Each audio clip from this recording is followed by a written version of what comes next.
நானே உன் கடவுளாகிய ஆண்டவர். உன் வலக்கையை பற்றி பிடித்து அஞ்சாதே, உனக்கு துணையாய் இருப்பேன் என்று உன்னிடம் சொல்பவரும் நானே. இறைவாக்கினர் எசாயா புத்தகம் 41வது அதிகாரம் 13வது இறை திருவசனம். நானே உன் கடவுளாகிய ஆண்டவர்.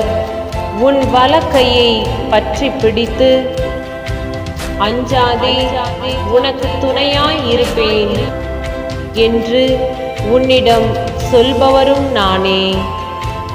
இறைவாக்கினர் எசாயா புத்தகம் 41வது அதிகாரம் 13வது இறை திருவசனம்.